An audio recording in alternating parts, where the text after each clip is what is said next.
Hello everybody, GL1 here. Welcome to my online toy museum, and today I'm going to open up this nearly worthless Star Trek Starfleet Officers Collector's set.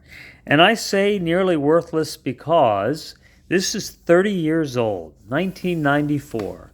And when it first came out in Toys R Us, it was $29.99.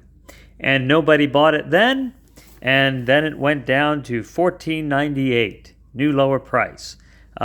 We know that this was wrapped after that because these stickers are underneath this plastic. It sat around, I guess, and it's now, I was able to get it for $19.99. I felt sorry for it just sitting there in the store. Nobody ever opening this up. This is the Starfleet Officers Collector set. You got from Deep Space Nine, Commander Benjamin Sisko and Major Kira Nerys, and Captain James T. Kirk and Mr. Spock, Captain Jean-Luc Picard, and Commander Riker. So I watched Deep Space Nine, and I figured I couldn't stand too much Quark. So I really couldn't stick with that. I got like half of the episodes in. Of course, I love the classic Star Trek, and I love Star Trek The Next Generation. And so it shows you their accessories. So you have your DS9 monitor and phaser rifle, Bajoran phaser, Bajoran tricorder, and classic phaser, communicator, we all know those. And then tricorder and Type 1 and Type 2 phaser. And you get your Starfleet monitor. So, all right, well, we're going to open this up because someone has to. So let's just open this up and get these guys out of there. Let this breathe. This is by Playmates Toys. Playmates made a lot of Star Trek figures that went on clearance over the years because people don't really play with Star Trek toys. They collect them, and they just, I don't know, they often, I think, just sit in the package. I don't think, or they end up loose and people lose the pieces, and they're just, it's not like Star Wars. It's not playable. So, all right, here we go. I guess people just don't really, make heroes out of regular kind of people. Whereas in Star Wars, at least you have the Force, and you have all kinds of aliens, and they can have all kinds of different powers. Just like superhero action figures, right? People are always looking at heroes that have powers. And there we go. And they have a nice little stand. That's kind of cool. And there you go. You have your stand, and you have your little foot nubs, and then all your accessories here.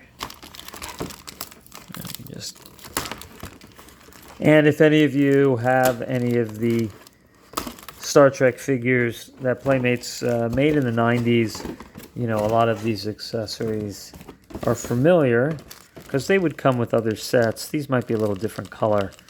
Like I know I've seen the laptop with Picard, and it's got the ship on it here. You can kind of, I'll open it up.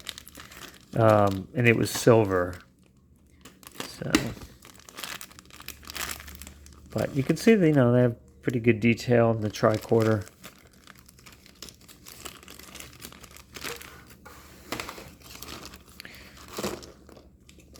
So, all right, so here's your Deep Space Nine laptop, basically. All right, the stickers kind of coming off a little bit, but there's Deep Space Nine for a couple different angles. Compare that with the one for the Enterprise, Next Generation. It's from the side, there you go. And then your Type 1 phaser in the middle of phasing.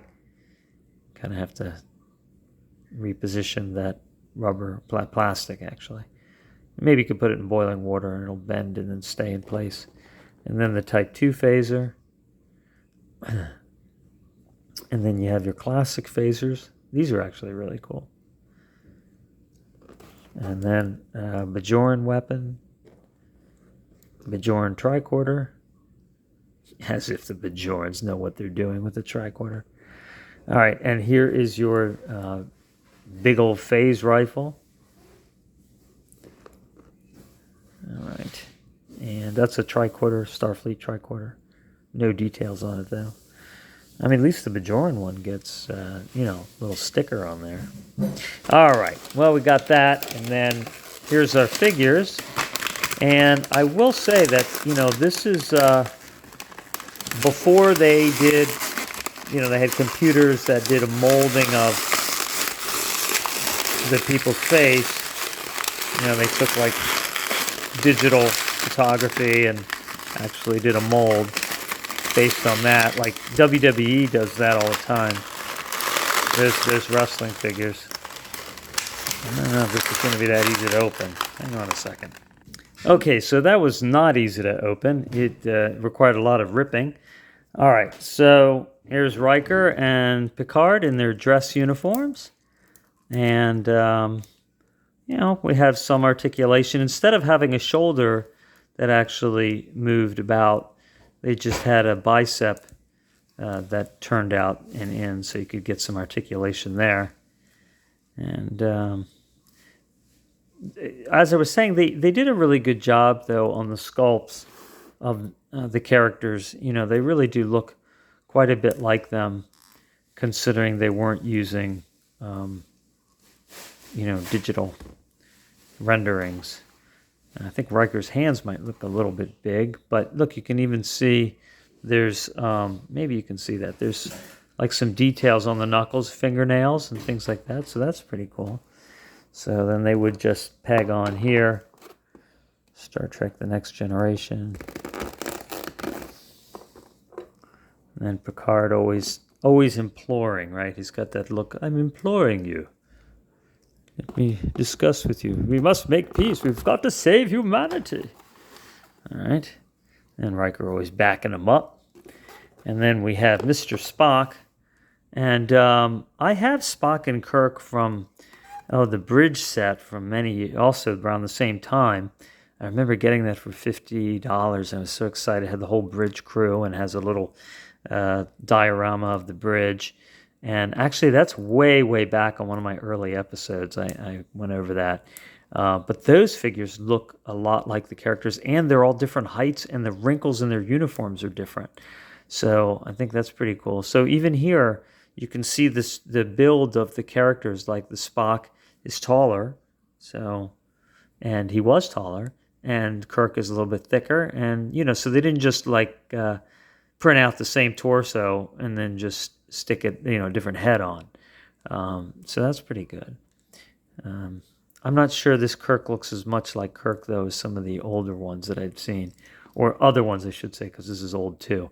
But he's got his dress, medals on and everything. And put Spock there.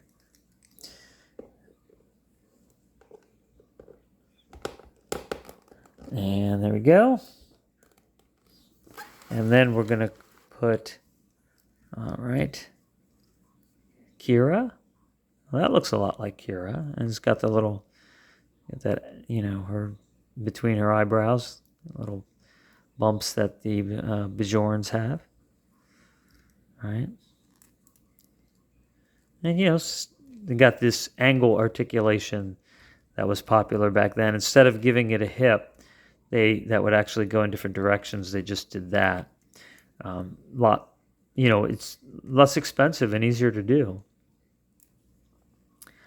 They even have wrinkles in the pants. That's pretty good. Yeah, so the details that Playmates put into their toys, and they also made the Ninja Turtle toys back then, and they make the new Godzilla toys.